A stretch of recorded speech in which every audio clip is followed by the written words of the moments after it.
ప్రస్తుతం ఫిర్జాదిగూడలో ఉన్నటువంటి నలుగురు కార్పొరేటర్లు బీఆర్ఎస్ పార్టీలో అధికార పక్షాన్ని వదిలేసి బీఆర్ఎస్ ప్రతిపక్షంలోకి జాయిన్ అవుతున్నారు. దానికి సంబంధించినటువంటి విషయంలో కేటీఆర్ కూడా ఈ యొక్క జాయినింగ్ ప్రోగ్రాంలో హాజరయ్యారు. మనతో పాటు అశోక్ రెడ్డి బీఆర్ఎస్ సీనియర్ నాయకులు ఉన్నారు ఫిర్జాదిగూడకు సంబంధించి. సార్, అంటే అధికార పక్షం వదిలేసి ప్రతిపక్షంలోకి రావడం కొత్తగా వింతగా చూస్తూ ఉన్నాం. గతంలో అయితే ప్రతిపక్షం నుంచి అధికార పక్షంలోకి వచ్చినటువంటి సమయం ఉండే, అయితే ఎలా చూడొచ్చు దీన్ని? సార్, ఇది మొన్న ఖర్గే గారే కాంగ్రెస్ వాళ్ళను ఢిల్లీకి పిలిచి వారే తిట్టిరు. అరే, మన పార్టీకి వచ్చి అందరు జాయిన్ కావాలి కానీ మన పార్టీలకే వెళ్ళిపోతున్నారు అంటే మీరు చేసేటువంటి పనులు ఏందని ఖర్గే గారే మొన్న ఈ రేవంత్ రెడ్డి గారిని, మహేష్ గౌడ్ గారిని వారిని ఢిల్లీకి పిలిపించి వారికి చురగలు అంటించారు. అంటే వాళ్ళు కనుక మంచి పనులు చేసినట్టయితే ఇక్కడ ఉన్నటువంటి జనాలు టీఆర్ఎస్కి వెళ్ళిపోయి కాంగ్రెస్లో జాయిన్ కావాలి కానీ కాంగ్రెస్కి వెళ్ళి ఇవాళ టీఆర్ఎస్కి జాయిన్ అవుతుందంటే వాళ్ళ పనితనం మీద ఆధారపడి వాళ్ళు ఎంతవరకు దోసుకుంటుండ్రు, ఎంతవరకు దంచుకుంటుండ్రు, దోసుకుంటుండ్రో ఇవాళ జనానికి మొత్తం తెలిసిపోయింది.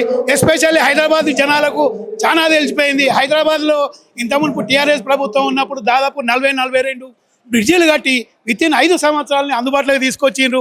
ఈరోజు వీళ్ళు 2.5 సంవత్సరాలు చేసింది ఏమీ లేదు, ఏమి చేయలేకపోతుండ్రు. మంత్రులకు ఎమ్మెల్యేలకు కూడా ఎలాంటి పొంతన లేకుండా వాళ్ళకే లేదు కాబట్టి జనాలకు వాళ్ళు అందుబాటులో ఉండలేరు కాబట్టి వాళ్ళంతా మళ్ళీ వచ్చారు. అంటే హైడ్రా మీద ఏం చెప్తారు సార్? హైడ్రా అదొక పెద్ద స్కీము, పైసలు సంపాదించుకోవడానికి అదొక స్కీము హైడ్రా అనేది. హైడ్రా పెట్టి వాళ్ళ మొత్తం బీదలు ఇల్లు ఊలగొట్టుకుంటూ బీదలను నడి బదాల పాలు చేసుకుంటూ వాళ్ళ భార్య పిల్లలు మొత్తం ఏడిపించుకుంటూ ఉన్నారు. ఇదంతా పెద్ద స్కాము హైడ్రా అనేది. అంటే సార్, జీవన్ రెడ్డి ఓ దుర్మార్గుడు, దుష్టుడు, కేసీఆర్ చేతిలో జాయిన్ అవ్వబోతా ఉన్నారని రేవంత్ రెడ్డి గారు నిన్న మాట్లాడారు. నిజానికి కేసీఆర్ దుష్టుడు, దౌర్భాగ్యుడు అంటే తెలంగాణకు పట్టిన దరిద్రుడా సార్? కేసీఆర్ను మాట అనడానికి ఆయనకు ధైర్యం రావాలంటే అది చాలా కష్టం. ధైర్యంగా ఏమంటారంటే కేసీఆర్ అనేటు వాడు ఇవాళ తెలంగాణను ఒక 14 సంవత్సరాలు పోరాటం చేసి తెలంగాణను తీసుకొచ్చినటువంటి వ్యక్తి. అతను అన్నాడంటే ఆయన మాటలతోనే ఇవాళ జనం మొత్తం విరక్తి అయిపోయి ఇవాళ టీఆర్ఎస్ పార్టీలకు జాయిన్ అవుతా ఉన్నారు. ప్రస్తుతం మనతో పాటు రాజశేఖర్ బీఆర్ఎస్ మేడ్చల్ జిల్లా సంబంధించినటువంటి నాయకులు ఉన్నారు. అన్న, ఏంటి అంటే అధికార పక్షం నుండి ప్రతిపక్షంలోకి మీ పార్టీ నుండి వీడి మళ్ళీ మీ పార్టీలోకి వస్తున్నటువంటి నాయకులు అంటే ఏం చెప్పాలనుకుంటున్నారు కాంగ్రెస్ పార్టీకి కానీ తెలంగాణ ప్రజలకు కానీ? ఏం లేదు, గత 2.5 సంవత్సరాల కింద రేవంత్ రెడ్డి ప్రభుత్వంలోకి వచ్చినాక అనేక ఆశలతోటి జనాలు ఆయనను ఎన్నుకున్నాక వితిన్ 3 రోజులలో, 10 రోజులలో, 100 రోజులలో నేను మొత్తం సంక్షేమ పథకాలు అన్నీ చేసేసి జనాలకందరికీ నేను కేసీఆర్ చేయని పనులన్నీ నేను చేసి చూపిస్తాను వెంటనే వీళ్ళందరూ ఆకర్షితులై వెళ్ళినాక 6 నెలలకే రేవంత్ రెడ్డి అనేది ఫెయిల్యూర్ స్టార్ట్ అయింది. అంటే 100 రోజులు 3 నెలల తర్వాత ఈయన ఏమి చేయడు అంటే ఈయన మాటల ద్వారా, ఈయన చేస్తున్నటువంటి పనుల ద్వారా మొత్తం శూన్యము. ఈయనకు నాలెడ్జ్లెస్ సీఎము, చీఫ్ మినిస్టర్ పదాన్ని పక్కన పెట్టి చీఫ్ మినిస్టర్ మాదిరిగా ఇలా చదువుకున్న విద్యార్థులు, చిన్న చిన్న పిల్లలు, కాలేజ్ పోయేటువంటి students, degree students, BTech students అందరూ ఇటువంటి సీఎం మేము తీసుకొచ్చింది, ఒక నాలెడ్జ్లెస్ సీఎం మేము తీసుకొచ్చింది అనేది సిగ్గుపడుతున్నారు అనమాట. అదేవిధంగా ఈ 2.5 సంవత్సరాల తర్వాత కూడా డెవలప్మెంట్ మీద మాట్లాడకుండా మూసీ ప్రక్షాళన అనుకుంటా హైడ్రా తీసుకొచ్చేసి మంచిగున్న కుటుంబాలను రోడ్డు మీద తీసుకురావడం అనేది ప్రజలకు ఒక భయం అనేది ఏర్పడింది. ఈ ప్రభుత్వం ప్రజలను సంక్షేమ పథకాలు ఇవ్వడు, ఇంకా ఇది మొత్తం దోసుకోవడమే తప్ప మిగతాది ఏమీ లేదనేది ఒక ఆలోచనలోకి వచ్చిన వెంటనే ఇందులో ఫ్యూచర్ లేదు. ఖచ్చితంగా ఫ్యూచర్ కేసీఆరే. ఈ తెలంగాణకు మార్గదర్శకులు. ఈ తెలంగాణ అనేది దేశంలో అగ్రగామిగా ఉండాలంటే మళ్ళీ కేసీఆర్ రావాలన్న ఆలోచనతోటే ఇది ముందుకు తీసుకెళ్తారు. మీరేమో కేటీఆర్ ఫ్యూచర్ అని మాట్లాడుతున్నారు. రేవంత్ రెడ్డి ఏమో నిన్న జగిత్యాలకు సంబంధించినటువంటి జీవన్ రెడ్డి విషయంలో మాట్లాడుతూ కేసీఆర్ ఒక దుర్మార్గుడు, కేసీఆర్ ఒక దుష్టుడు, తెలంగాణ పాపి అంటూ కూడా ఆయన మాట్లాడినటువంటి, మీరేమో కేసీఆర్ జాతిపిత అంటారు, కేసీఆర్ ఫ్యూచర్ అంటున్నారు. ఏంటి అది అసలు ఈ రెండింటి మధ్య వ్యత్యాసం ఎంతగానో ఉండే కారణమైన అంటే జనాలు ఖచ్చితంగా తెలుసుకున్నారు. ఏమంటే గతంలో ఉన్నటువంటి ఈ కాంగ్రెస్ వాళ్ళు మాటల ద్వారా కొద్దిగా పబ్లిక్ డిస్టర్బ్ అయిన వెంటనే ఇప్పుడు జనాలు చెప్తున్నారు కదా జాతిపిత కేసీఆరే కావాలనేసి. ఎవరైనా అల్టిమేట్ ఎవరు బిర్దియాలే, జనాలు వేయాలి. జనాల నుంచే ఇప్పుడు టీఆర్ఎస్ కార్యకర్తలు, బీఆర్ఎస్ కార్యకర్తలే కాదు జాతిపిత అనేటోళ్ళు. ఇవాళ నువ్వు తెలంగాణలో ఉన్నటువంటి ప్రతి ఇంటిని పోయి అడుగు, ప్రతి గృహాన్ని దర్శించినా అనేది ఒక మాట అంటారు, కేసీఆరే జాతిపిత, తెలంగాణ తీసుకొచ్చింది కేసీఆర్ కాబట్టి కేసీఆర్ జాతిపిత కానీ అనాలి. ఇక రాజకీయ నాయకులు స్వార్థానికి ఎన్నో మాటలు అంటుంటారు, కానీ జనాల నుంచి ఏం స్పందన వస్తుందో, ఆ జనాల నుంచి ఏదైతే రెస్పాన్స్ వస్తుందో అదే పబ్లిక్లో పోతుంది. అంటే ఫైనల్గా ఈ 2.5 సంవత్సరాల కాలం అయిపోయింది. మరో 6 నెలల్లో కార్పొరేషన్ జిహెచ్ఎంసీకి సంబంధించిన ఎన్నికలు రాబోతా ఉన్నాయి. ఇప్పుడు 3 కార్పొరేషన్లు అంటున్నారు. అంటే ఎలా చూడొచ్చు? అంటే రాబోయే 3 కార్పొరేషన్లు అయినా కాకుండా జరిగే ఎన్నికలలో ఎవరు బీఆర్ఎస్ ఎంత క్రియాశీలక పాత్ర పోషించనున్నది?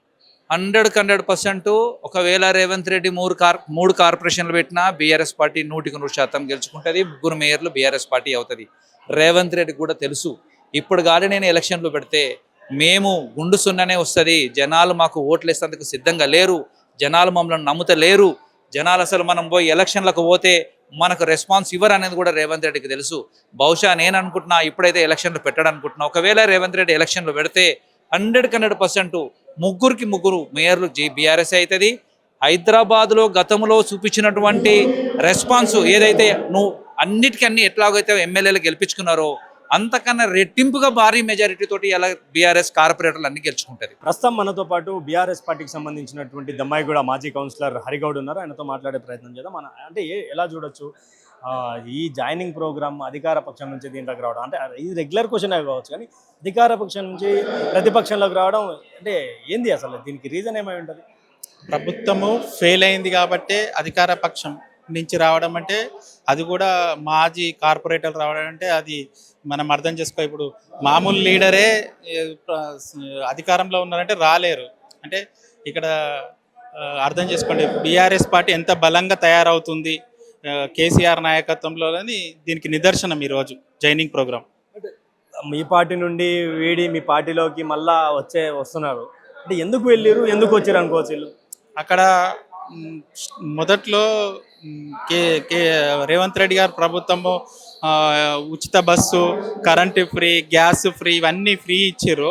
వెళ్ళిన తర్వాత ఏది ప్రజలకు అందుబాటులో లేదు, ప్రజల నుంచి తిరస్కారం వస్తుంది. ప్రజలకి వెళ్ళినప్పుడు ప్రజలు అడుగుతున్నారు మా తులం బంగారం ఏది, మా కేసీఆర్ కిట్ ఏదని, ఇలాంటి అడిగే వరకల్లా వాళ్ళకి చెప్పలేక మళ్ళా సేమ్ పార్టీలకు రావడం జరుగుతుంది వీళ్ళందరూ. అంటే ఇప్పుడు జీవన్ రెడ్డి గారి రాక గురించి నిన్న రేవంత్ రెడ్డి గారు మాట్లాడుతూ కేసీఆర్ని ఇష్టం వచ్చినటువంటి అంటే ఆయన పదజాలంతో ముఖ్యమంత్రి గారు మాట్లాడారు. ఎలా చూడొచ్చు? అంటే రేవంత్ రెడ్డి గారు పొద్దుగా లేసి ఏ సభ వినా అని మాజీ ముఖ్యమంత్రి గురించి మాట్లాడుతూ ఉంటారు. మరి ఎలా ఇది ఏ విధంగా అంటే మాజీ ముఖ్యమంత్రి గురించి ముఖ్యమంత్రి మాట్లాడడం ఎలా చూస్తున్నారు మీరు? అది రాజకీయంలో ఒక భాగమే, కానీ కేసీఆర్ను విమర్శించే స్థాయి ఎవరికి లేదు. కేసీఆర్ చేసింది ఇప్పుడు మిషన్ భగీరథ చూసుకోండి, మిషన్ కాకితయ చూసుకోండి, కాళేశ్వరం చూడండి, ఎక్కడ చూసినా కేసీఆర్ కనబడుతుండే. ఆయనకు నేను ఏం చేయలేన డిప్రెషన్లోనే కేసీఆర్ తిడుతుండే తప్ప ఆయన సాధించి ఇగో నేను ఇది చేసిన కేసీఆర్ గారు అని చెప్తే ప్రజలు సంతోషించేవాళ్ళు. కాళేశ్వరం మొన్నటి వరకు కూలిపోయింది, పర్రెలు పట్టింది అని చెప్పిండు. ఈ రోజున దాన్ని రిపేర్ గురించి అని మళ్ళీ అత్యవసర సమావేశం చేసి దాన్ని మళ్ళీ రిపేర్కి పూనుకుంటున్నాడు. అంటే కేసీఆర్ తలపించింది ప్రజలకు ఉపయోగపడాలని, స్వార్థం లేకుండా చేసిన కార్యక్రమాలు కాబట్టి అన్ని ప్రజలకు ఇప్పుడు అర్థమైపోయింది. కేసీఆర్ పాలన ఏంది, రేవంత్ రెడ్డి పాలన ఏంది, 2.5 సంవత్సరాలను తేలిపోయింది, తెల్లం అయిపోయింది.